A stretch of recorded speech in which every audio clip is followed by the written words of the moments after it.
Dans l'histoire de la République, les grandes dates, les vraies étapes, les plus sûrs repères dans la marche du temps, ce sont les lois. Ici, en cet instant où commence un temps nouveau pour la France, je suis venu célébrer 2 lois de la République. 2 lois que nous devons à l'obstination, au courage, à la ténacité d'un homme, Jules Ferry. Qui c'est Jules Ferry? D'abord, c'est quelqu'un qui avait fait partie du fameux gouvernement de la défense sociale, dite nationale. Et ça avait été un des ennemis les plus implacables de Gambetta. Il avait fait tout ce qu'il avait vu pour empêcher Gambetta de réussir, et il s'était donné pour principale mission, quand il était à ce gouvernement, la chasse aux rouges. Il y en avait un autre à côté de lui, qui était le chef de la garde nationale, qui s'appelait Clément Thomas, lequel a été fusillé, vous vous rappelez peut-être, le 18 mars. Clément Thomas et Jules Ferry étaient les 2 personnages les plus agressifs contre les socialistes parisiens. La naissance, la fortune, le hasard établissent des hiérarchies que l'école a pour mission, sinon pour devoir, de corriger, voire d'abattre. Personnellement, c'est un homme riche, il est apparenté. Grâce à sa femme, il est apparenté au milieu industriel des Vosges, c'est un Vosgien. Et comme c'est un homme qui n'est pas, si je puis dire, les yeux dans sa poche, il s'aperçoit que le danger social est là. Mais une chance extraordinaire va s'offrir à lui de faire dévier l'inquiétude populaire, enfin l'alarme populaire du côté de cette pression bourgeoise, d'une façon extrêmement utile et heureuse. Je suis venu saluer le législateur Ferry, qui conçut l'école publique, le bâtisseur de cette maison commune qu'est l'école de la République. Nous devons tant les uns les autres, génération après génération, à l'instruction publique. En fait, l'Église s'était compromise d'une manière terrible avec la droite et même l'extrême droite, tous les évêques monarchistes. Alors c'est extrêmement utile de faire semblant d'être plébéien, d'être populaire, d'être du côté de la gauche, d'être avec le peuple, en se précipitant contre l'Église. L'Église a offert, enfin les cléricaux ont offert cette possibilité de concentrer sur eux l'attention des républicains. Et c'est parfaitement vrai qu'en effet, la classe populaire française était de plus en plus hostile à l'Église. Victor Hugo avait annoncé ça dès 1850.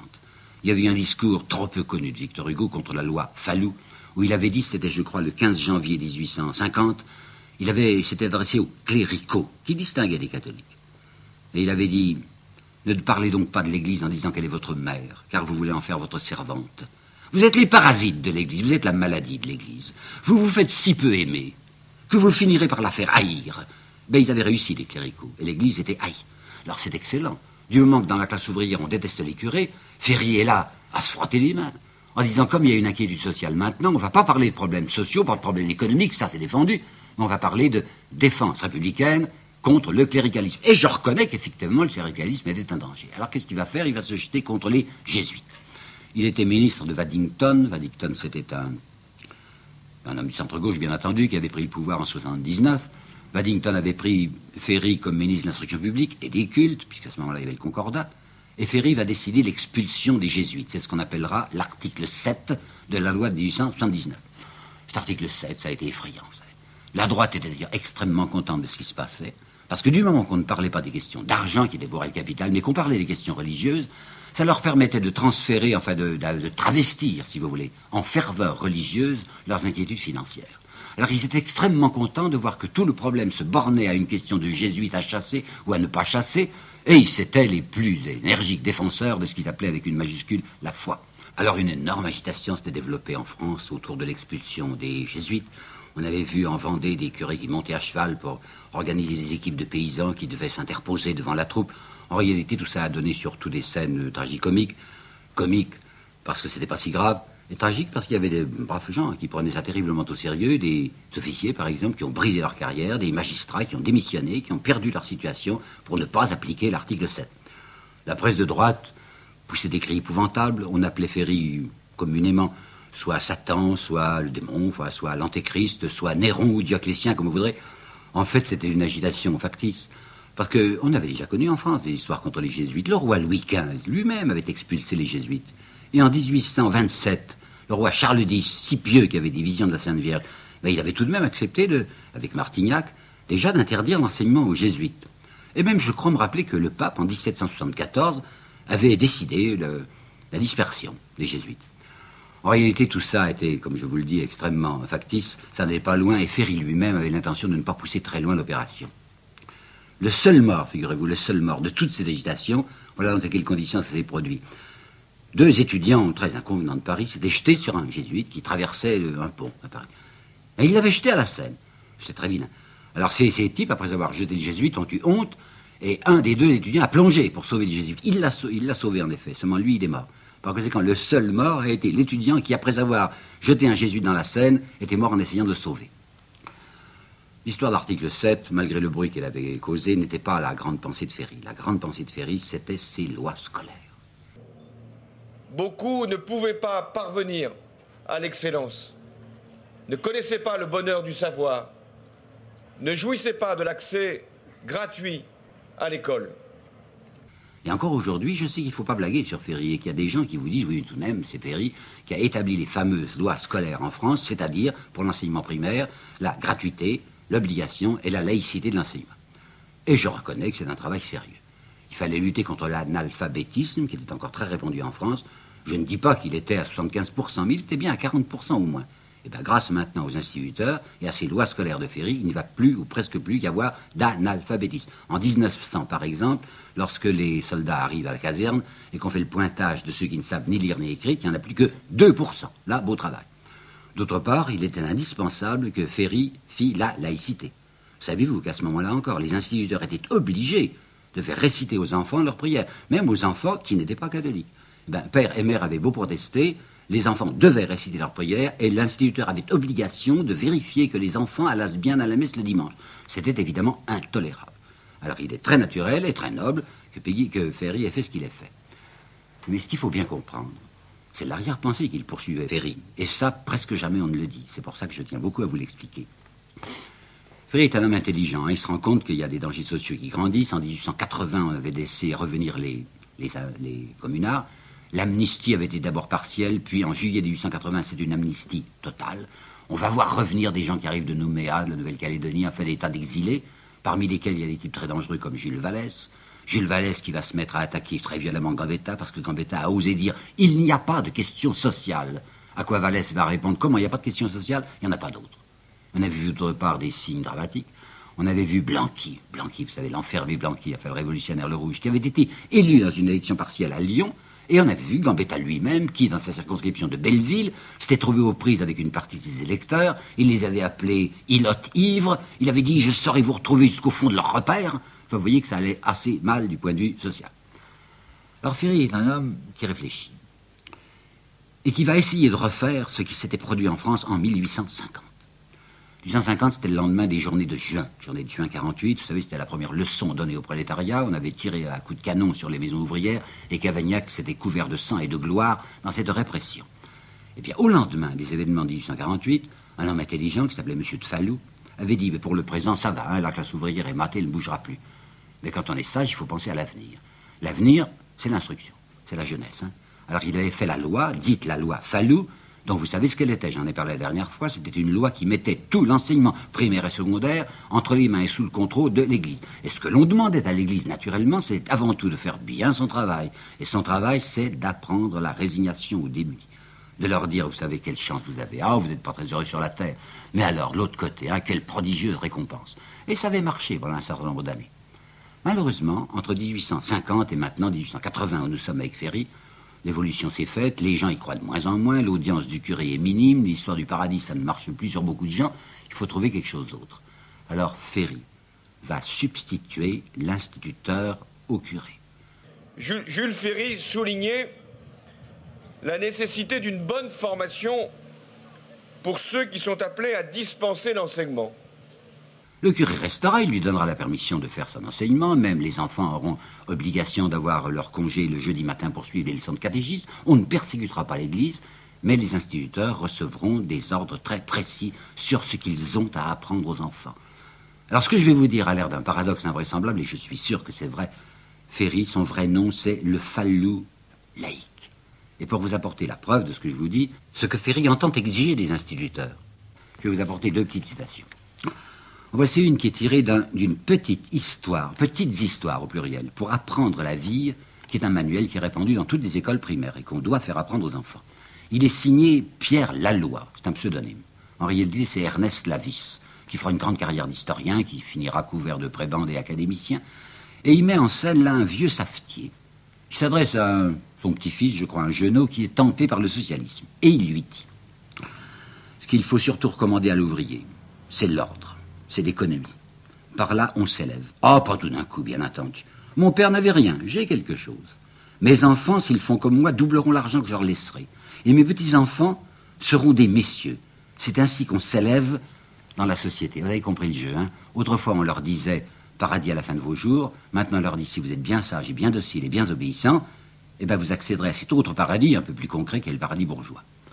Et nous attendons encore tellement de l'école au moment où notre pays affronte de nouveaux défis, que nous devons savoir d'où nous venons et quelles furent les grandes étapes de la construction de l'école publique. Ferry est un homme qui ne cesse de répéter « faites des économies aux ouvriers », parce que vous savez, le capital, c'est du travail accumulé. Et un humoriste, enfin d'humour noir, dira à ce moment-là, oui, c'est entendu, ce travail accumulé, seulement comme on ne peut pas tout faire, il y en a les uns qui travaillent, puis les autres qui accumulent. Écoutez le deuxième texte. Le deuxième texte, c'est les instructions de Pécaud. Pécaud, c'est un inspecteur général qui travaille au ministère. Instructions au président de l'association des instituteurs de la Seine. Ce qu'il faut que vous appreniez avant tout aux enfants du peuple, c'est la tempérance, la sobriété, l'économie rigoureuse, la privation obstinée des commodités de la vie et des plaisirs. Une chose est éternelle. Si le savoir n'est pas le monopole du maître, celui-ci, le maître, le professeur, l'enseignant, doit garder la responsabilité d'en ordonner le sens. Je crois que c'est clair, hein. Ce qu'il veut, c'est un dressage. Ce sont des instituteurs qui seront des prolétaires en veston, car ils sont très mal payés, des prolétaires en veston qui seront préposés au dressage des prolétaires en blouse. Et la plupart de ces pauvretés ne se rendent pas compte, vous savez, ils sont républicains, ils y croient à la République. Peggy les appellera les hussards noirs de la République. Et il y a eu des générations d'instituteurs très mal payés, pleins de dévouement, parce qu'ils pensaient à une République avec majuscule sans se douter de ce qu'on leur faisait faire. Ferry, c'est un homme en or, vous savez, pour le capitalisme, en or. C'est celui qui va organiser de nouveau des conventions avec les compagnies de chemin de fer, qui avait été le terrain de chasse le plus giboyeux sous Louis-Philippe, et il va remettre ça avec les voies latérales. Et c'est aussi Ferry, enfin le gouvernement des opportunistes, comme on disait, qui va décider, à l'applaudissement et à la satisfaction du patronat, la suppression du repos hebdomadaire, parce que le repos du dimanche a, comme vous le savez, une fâcheuse odeur religieuse. Et cependant, maintenant que Ferry fait sa politique scolaire, dont je vous ai expliqué dans l'arrière-pensée, le voilà qui va pratiquer dans les écoles du chauvinisme. De même qu'il a remplacé le curé à cause de son audience faiblissante, de même qu'il a remplacé le curé par l'instituteur, de même il va remplacer la religion décroissante par une nouvelle religion qu'on apprendra aux enfants et que lui-même a appelée, lui Ferry, la religion de la patrie. Lieu de l'égalité, l'école publique est aussi le lieu de la laïcité. L'école est le cadre où s'acquiert la liberté de conscience, cette liberté souveraine de l'esprit, cette idée qu'aucune puissance, ou intérieure ou extérieure, aucun pouvoir, aucun dogme ne doit limiter le perpétuel effort et la perpétuelle recherche de la raison humaine. Alors il va organiser dans les écoles ce qu'on appelle les bataillons scolaires. C'est-à-dire que les gamins, à partir de 8 ans, 9 ans, vont faire des exercices militaires, vont avoir des petits fusils de bois, et qu'on va les dresser dans une idée de revanche. Les chants du soldat, de Déroulède. Les chants du soldat de Déroulède sont devenus le manuel officiel des petites classes. Mais écoutez ce que dit Lavis dans cette petite histoire de France illustrée qu'un garçon comme Peggy, par exemple, a eu entre les mains. La France a perdu sa renommée militaire pendant la guerre de 70. Pour reprendre à l'Allemagne ce qu'elle nous a pris, il faut que nous soyons de bons citoyens et de bons soldats. C'est pour que vous deveniez de bons soldats que vos maîtres vous apprennent l'histoire de France. C'est à vous, enfants, élevés aujourd'hui dans nos écoles, qu'il appartient de venger, vous entendez bien, qu'il appartient de venger vos pères vaincus à Sedan et à Metz. C'est votre devoir, le grand devoir de votre vie, vous devez y penser toujours. Il y a une image extrêmement répandue, et qui a été même reproduite, une image d'Épinal, mais qui est au début un daguerreotype, qui représentait l'instituteur. Dans une classe, on voyait la classe de dos, on voyait le dos des enfants, l'instituteur était debout à droite, redingote, vous savez, très redressé, et d'un geste impérieux, il désignait le tableau. Et qu'est-ce qu'il avait écrit au tableau? L'instituteur avait écrit au tableau, en grandes lettres à la craie, « Tu seras soldat ». C'était d'autant plus facile à l'instituteur qu'à ce moment-là, les instituteurs ne faisaient pas de service militaire. En fait, toujours est-il qu'il y allait à plein cœur.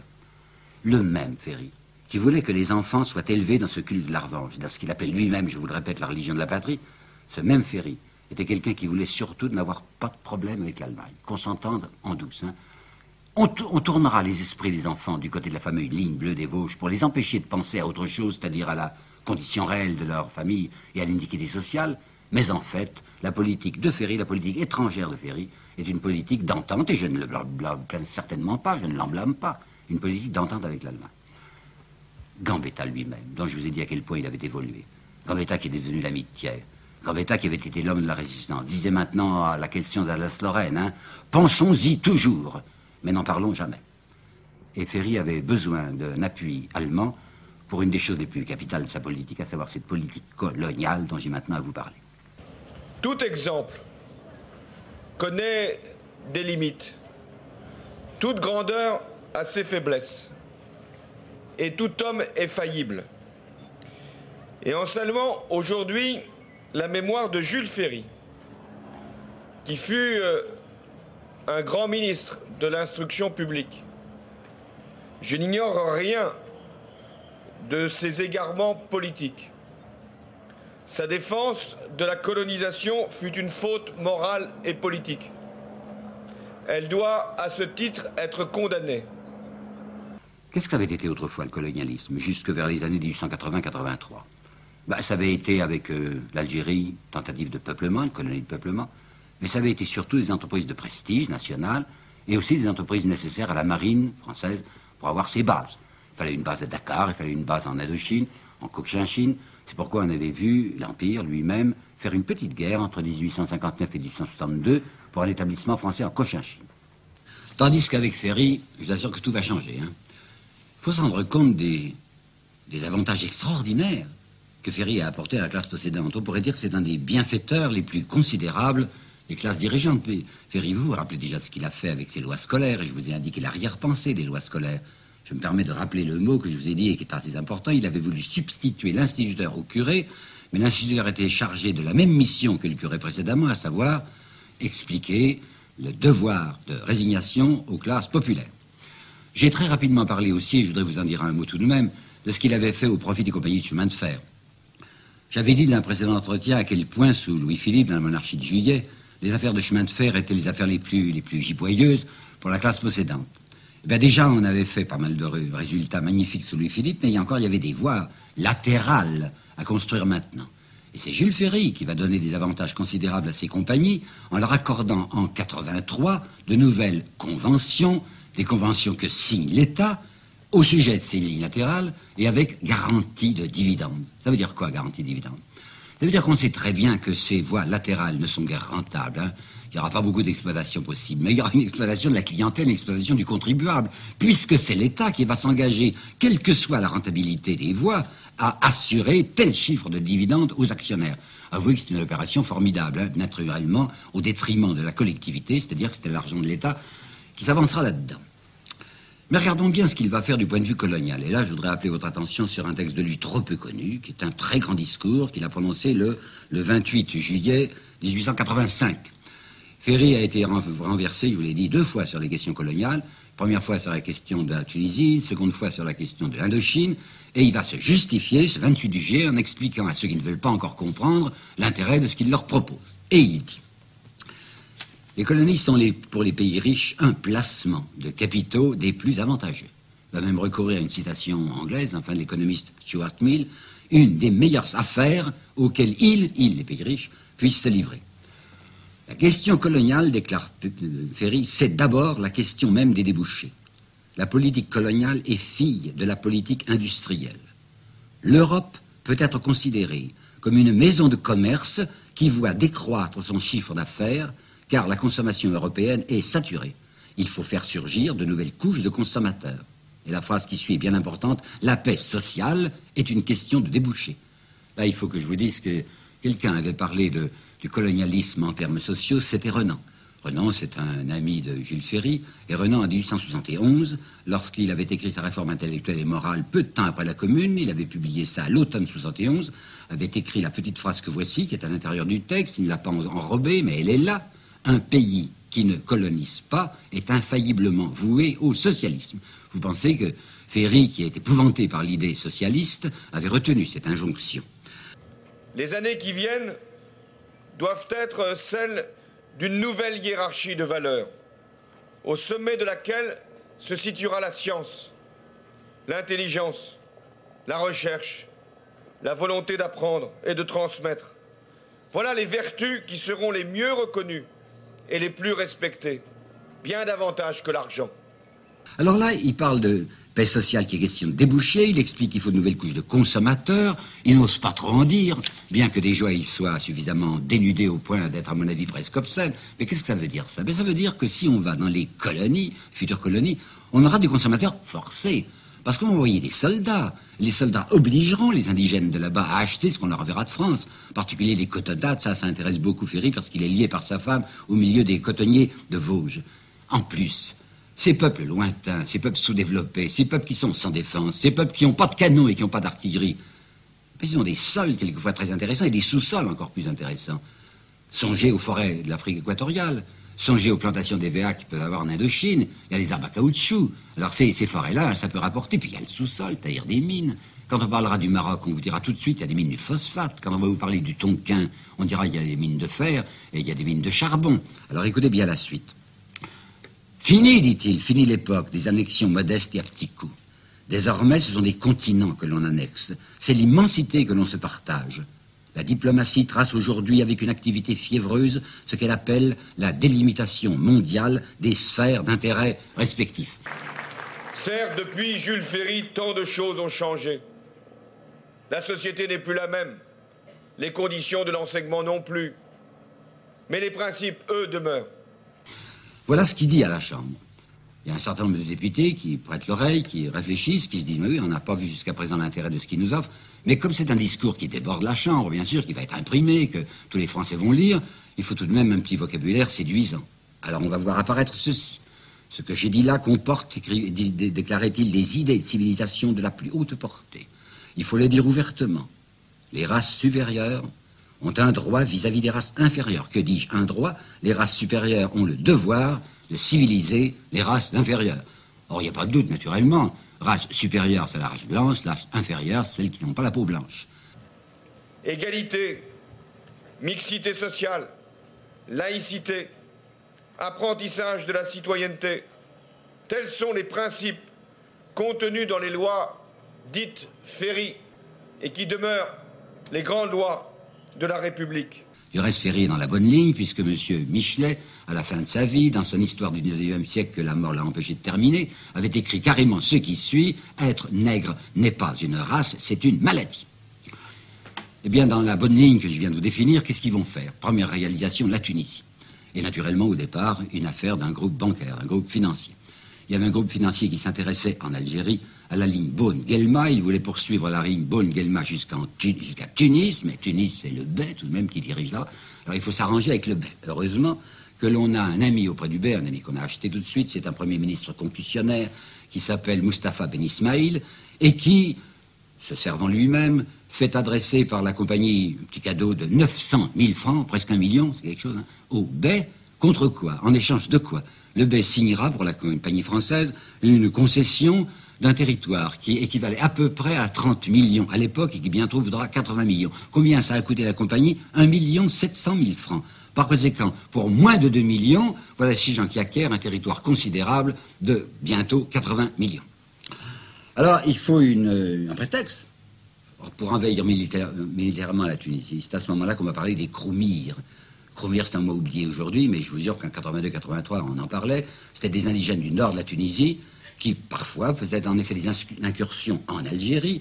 Alors, les colons d'Algérie déclarent qu'il faut un droit de poursuite les Kroumirs chez eux. Une fois qu'on sera en Tunisie, on y restera. protectorat, qui est un mot gentil, hein. Protectorat, ça veut dire droit des peuples à disposer d'eux-mêmes, c'est pas une colonie, on les a pas dévorés. Simplement, la nation colonisatrice et surdéveloppée vient au secours de la nation sous-développée, il la prend sous sa protection, et il y a un grand avantage pour le pays colonisateur masqué, c'est qu'il a sur place un gouvernant qui s'appelle le bey quand c'est la Tunisie, qui s'appellera le sultan quand il s'agira plus tard du Maroc, quelqu'un qui en échange d'avantages personnels fera la politique de l'occupant.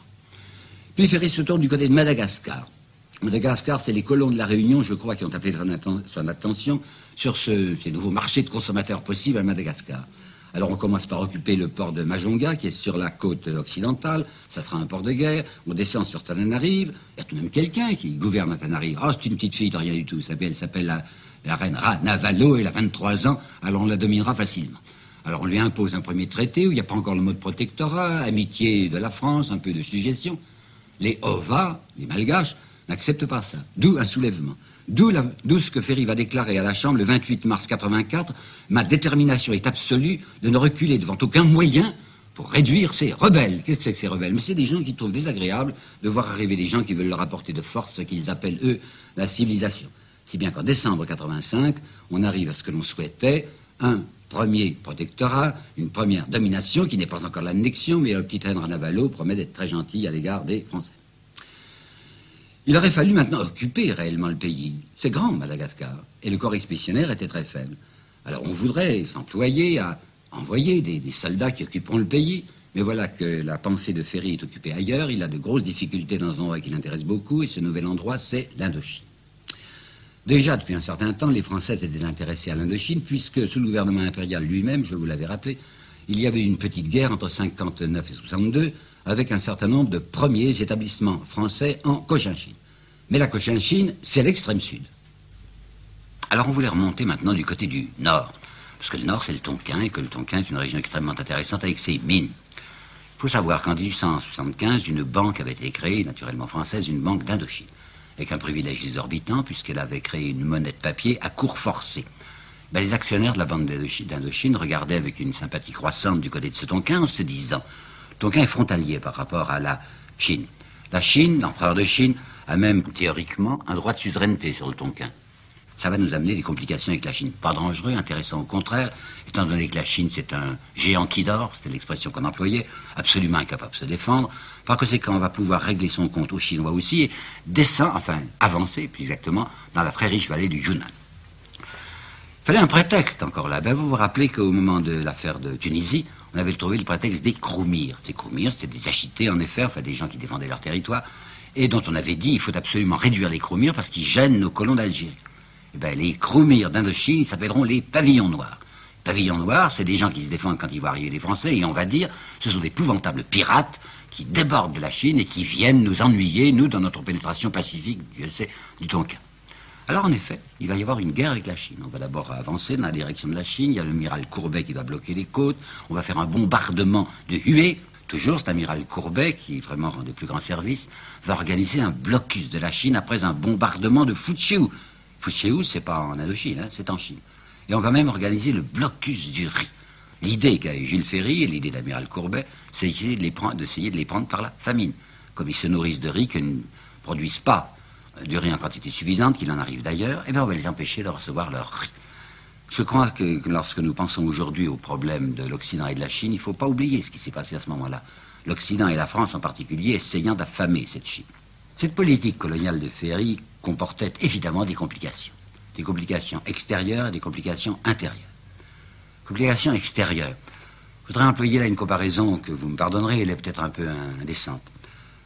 Lorsque des bandes de gangsters essayent de mettre une ville en coupe réglée, lorsqu'ils organisent leur racket, vous savez, et qui décident tel coin de la ville m'appartient et tel coin de la ville t'appartient à toi, et là c'est forcé que les bandes rivales arrivent à se heurter. Eh bien, élargissons ça à l'échelle du monde. Il y a des nations occidentales qui se jettent sur des peuples sans défense et qui finalement se trouvent en conflit. Elles se heurtent. Alors vous savez, comme on dit dans un vocabulaire un peu particulier, à ce moment-là on défouraille, on sort son artillerie. C'est exactement ce qui va se passer. La France va se trouver en compétition, en particulier avec l'Angleterre, parce que les convoitises françaises et les convoitises anglaises, qui sont des convoitises financières et commerciales, se heurtent, s'affrontent. Pas avec l'Allemagne. Et ça, c'est assez intéressant.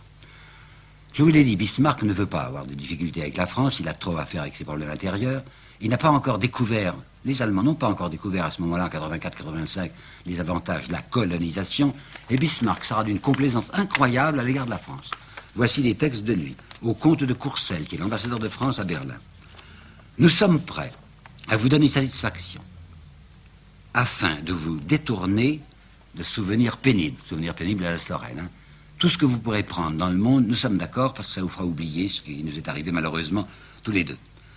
J'ordonnerai, je suis prêt à ordonner, l'évacuation de territoires occupés par des ressortissants allemands, partout où ces prises de possession commerciales ne s'accorderaient pas avec les droits de la France. Il est gentil en parlant de droits. Vous voyez cette politique très conciliante dont Ferry fait son profit. C'est la politique intérieure qui est compliquée, parce que voilà que Ferry, dans son fameux discours dont je vous ai parlé tout à l'heure, du 28 juillet 85, a fait une déclaration stupéfiante. Il a dit en effet, au nom d'un chauvinisme exalté et à courte vue, devrions-nous, les yeux fixés sur la ligne bleue des Vosges, laisser tout se faire et tout se résoudre autour de nous, sans nous. Pas croyable. Ferry, mais c'est l'homme de la ligne bleue des Vosges. Et c'est lui-même qui dit en 85, vous savez, non, c'est du chauvinisme exalté et un peu étroit que d'avoir les yeux fixés sur la ligne bleue des Vosges. Il faut regarder ailleurs. Alors vous imaginez ce que Clemenceau, qui représentait à ce moment-là le nationalisme le plus exaspéré, veut dire. Enfin, c'était insensé, vous voulez nous faire oublier ce qui est essentiel pour la France, à savoir la revanche. C'est la droite aussi qui est intéressante. Elle n'a pas encore pigé, la droite. Elle ne sait pas les bénéfices qu'elle peut retirer des opérations coloniales. Alors on voit un monsieur Cassagnac qui représente l'impérialisme, le bonapartisme, et qui dit « Ce que vous déclarez là, monsieur Ferry, c'est l'apologie de la guerre. » Et le comte de Baudry-Lasson va dire « Très bien, la République, c'est la guerre. Nous ferons imprimer votre discours à nos frais et nous le reproduirons dans toutes les communes de nos circonscriptions électorales. » Ferry va se tourner du côté de la gauche et dire « Mais vous ne comprenez pas ce que je veux faire là-bas. Ce que je veux faire, c'est aguerrir le soldat français. C'est montrer la preuve de notre vitalité.